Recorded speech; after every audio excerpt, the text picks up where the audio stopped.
Well, hey guys, so today's video is one of those garden videos where I'm just gonna take you around and I'm gonna show you what's going on. So a few weeks ago I posted a video where I put in some new flower beds out here by my front entry because, why did I do that? Because I want screening, because I want just something more pretty to look at from my side, but also from the roadside when you enter my house.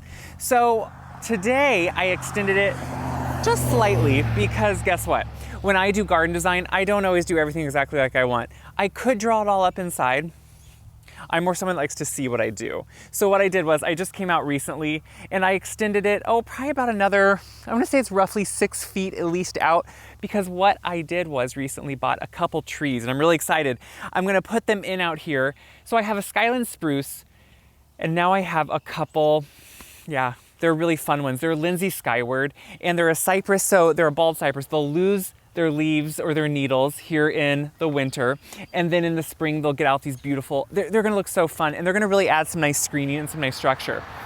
You can see and hear that I'm by a highway, a 2-lane highway, so I like to have a little bit more of that, and I brought along the gator, so I have my fertilizers with me so we can get going. So what I thought we would do is hand the camera off so you can actually watch me as I'm doing it. I can explain some things about planting trees, because we all, if we could, should be planting trees, because it just helps not only Mother Nature, it helps our air, it helps us. It just is a good thing to do. So let's get started on planting some trees because I'm excited. I set these trees here a while ago, and what I really did, honestly, was, I'm a visual person. So when it says, you want to always look at the mature size something's going to get. You know, I'm using these for screening, like I said, and it's easy to want to visually, when they're small, put them close together, thinking, oh, I want them to fill in quickly. But the thing is, down the road, when a tree fully matures, you don't want it to die out on one side because it is too close to something else. You really want to look at the sizing of all your different trees. So what I do sometimes is get a tape measure and I put out and say, okay, how big does this tree get? What will be the overall size? You know, so on and so forth. And then you can lay it down. I'm just roughly showing you this just to explain what I do. And then you can see, okay, if everything grows as full and as big as it could, will it touch? Will it be too close? Because I want things to slightly touch, but not crowd each other or die out. So that's how I kind of came about and I started placing things, which every tree or shrub is going to be different. Like I said, these are Lindsay Skywards. And what I like about them is they're at a dormant stage. So we're really early in the year, but I found these at the local nursery and I was excited because I love buying things in dormancy, because guess what? Getting them home, there's no leaves or needles I have to worry about getting windburned or stressed out on the way home, because it is quite a drive for me to get home with them. And also, anything transplants, plants, goes into the ground easier if it's dormant, because it's less stress on it. So this tree is not actively growing and pushing out its growth yet, which means it's a great time to put it in the ground. So what I'm going to do is take this and just start digging a hole. That's the best thing. This isn't a tree bag, as you can tell. Whatever your tree is in is kind of no problem. You just have to work with whatever you have, but I'm gonna start digging, getting a pretty good sized hole, and then Kip might help me, we'll see. He sometimes does, but often he just likes to watch. He's a good supervisor. Not that there's a right way and a wrong way to dig a hole, but I am gonna say I have a method when I dig a hole. So obviously you have to move the tree out of the way, but I go around the perimeter first, and then I work into the middle. I just think it's easier to get out those big sections of the perimeter, lay them over to the side, and then dig out the middle if you need to. So honestly, I think sometimes we're apt to dig too deep a hole. What I'm doing here is wanting to make sure this is going to sit high enough that it doesn't cover the root flare. So that's what we're going to talk about next. I'm going to clean up a little bit and then we'll start getting planting. So when my hole is dug, I always start with biotone, because the thing is, when you're planting like a new tree, the importance isn't to fertilize the tree where it wants to focus on all of its growth above. You really want it to focus on its root growth.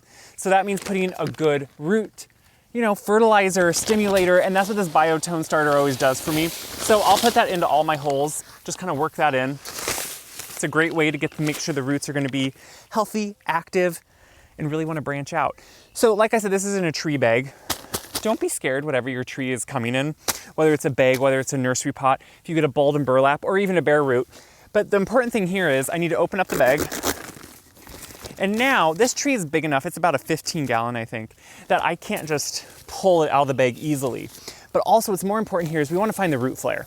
So a lot of times growers, nurseries, when they repot trees up into a larger size, they just put lots of loose dirt on top and they sit up here a lot higher than they need. So what I first want to do is make sure I see where the root flare is, and that's where the trunk branches out laterally into the roots.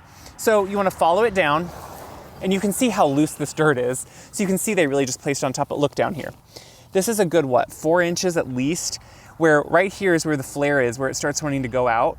So all of this needs to be exposed when I get it down into my hole. So I'm gonna set this sideways, let a lot of that dirt come off. Don't be scared of that. This a lot of times is just a growing medium that has a lot higher ratio of bark in it. And when I can't get a tree out of a bag like this easily because it's heavy, I'm just gonna cut it. I keep a knife around just for this reason. This is a knife, it's called a freezer knife. It's from the 50s and 60s. You can find them usually at like secondhand stores, and I love them. So what I'm doing now is exposing, and you can see when I'm taking, look at taking all that dirt away, there is that beautiful root flare. So you can see all these little flares that are going out into the soil like this. And that is what I want to make sure is exposed in there. So you can see it's a lot smaller root ball than you thought when it was in the bag. That's the important part here. And you can tell they probably just repotted this up really recently because that flare is really exposed, which is perfect. So I'm setting it beside here, and I'm gonna place it in my hole, and look at that. That flare now is gonna be perfect when I backfill, and I actually want just a little bit of soil under there. I honestly think we probably kill more trees from planting them too deep than we do from anything else. So look at that, that's beautiful. Now I'm gonna backfill with my native soil because, well, I happen to be blessed with good soil. But if you feel like your soil is really heavy, really lacking in something, I usually would amend it up to 50%. You still want your native soil in there because that tree, that shrub, that perennial, whatever it is, needs to get used to your native soil because that's what it's gonna have to grow in. So amend it up to 50% with a good organic compost, add some of that, and then backfill. But you can see here what I'm doing when I'm backfilling. Look, that root flare still exposed. Don't be scared of that root flare. I think that is the most important thing to take away when you're planting anything, especially trees. That root flare is super important. And if you have little roots like this and you think, well, they all need to be underground, this is just a little capillary root. So I'm just gonna pull that off. It's right at the top.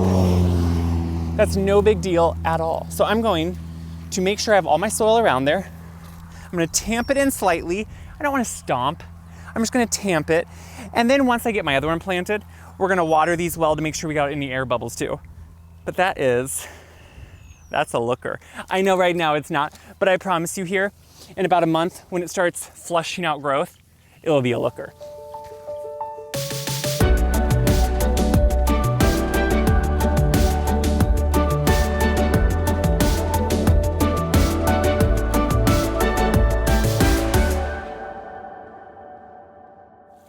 This is the second tree, and once I have them planted, and I backfilled with that loose bark it was kind of planted in, because I just wanted to put that kind of more as a mulch. But you can see what I'm doing is I'm really watering it in. So for most trees, I'm gonna give them at least anywhere from 2 to 5 gallon, depending what size tree they are.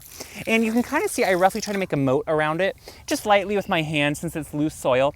And what this helps do is as you're watering it, see how the water stays where you want it and it really soaks into the roots. I don't want it just to run off and go down into other parts of the bed. I want to actually stay on the tree. So that's why I make just a slight moat, nothing too deep. And then every time I water it here for quite a while, it's gonna be able to stay right around that area and be good. Now, obviously this tree and the tree over here, I did the same thing too, but I will be top dressing all of this with a good hardwood mulch, which will help suppress any weeds, retain moisture.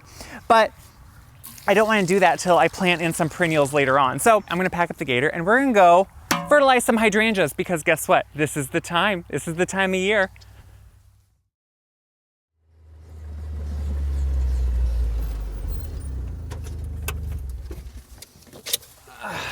You may or may not remember that last year I did a video and I planted, I think it's 18 limelight hydrangeas. Now, limelight hydrangeas get really large. They get 8, 10 foot plus tall, round. They love to get big and they love to have full sun and have room to grow. So I planted them way out here, kind of at the end of my property that goes into the field that my family farms. And I wanted them just to get as big as they could. I want almost like a hedge, and I want just tons to be able to cut, not only to look at for beauty. So that's why they're out here, kind of in the middle of nowhere. So last year I took the sod out, and I did it with a sod cutter actually, and then I put down hardwood mulch. Here it is. And so now that they've been in a year, I really want to get them going well, and I want to make sure they're going to be happy. I haven't even taken off, you can see the flower heads yet, which I don't really want to trim them back because I want them still to have some good sturdy growth on them. With a limelight hydrangea, it's really good the first few years just to let them grow because you want them to have sturdy branching to support those big, heavy blooms so they stay upright. So before I really start knocking it back or trimming on it or really cutting it down, I want to let it just grow. But I do want to fertilize it. And so this year I'm going to start fertilizing them, and I'm going to fertilize them with Hollytone. So Hollytone works well because guess what? Hydrangeas are acidic loving plants, and Hollytone is for acidic loving plants like holly, like hydrangeas. So I'm going to use Hollytone on all of them. So what it's going to do is just help support, give them more blooms, give them what they need to really grow that vigorous, beautiful green growth with the big blooms. So I'm going to open the bag and I'm going to start putting this on. I'm going to be honest, I used to not necessarily be a huge fertilizing, I didn't do a lot of it because I felt like I didn't have the time. But the thing is, when you start doing it, you really notice the difference. So that's why I do it now. So usually with fertilizer, you want to put it in about the drip line of a plant. So the drip line is kind of the width of the plant straight down and make a circle around it. That's the drip line. That's where its roots are really going to soak in the fertilizer. So it's honestly pretty easy. You can look at what size plant you have and accordingly give it what it needs, but then you just sprinkle it around. And no, you do not let your pets eat it. Kip is always very interested in the smell, but he knows that he cannot eat it. And sometimes what we have to do is put him up on the gator to make sure he doesn't, but I don't allow him to eat it, do I, buddy? No. So I'm going to continue, and I'm going to just put some around the whole plant. And then what I make sure to do is once I get it around the perimeter of the plant, which you can see there it is, I get a small rake and I make sure to rake it in somewhat because you don't just want it to sit on top and get a crust. Instead, I want to rake it in. So let's grab the rake, Kip.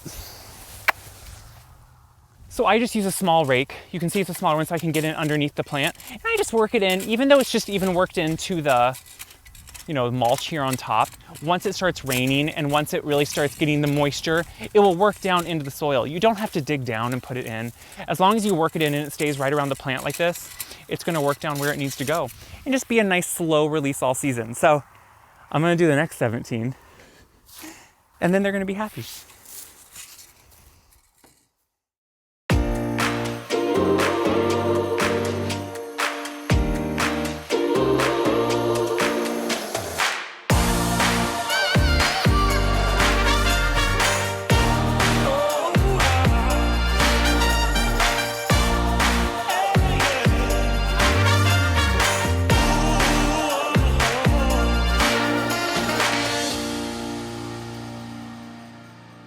Okay, so you can see there's always something to do. Now, we planted trees today.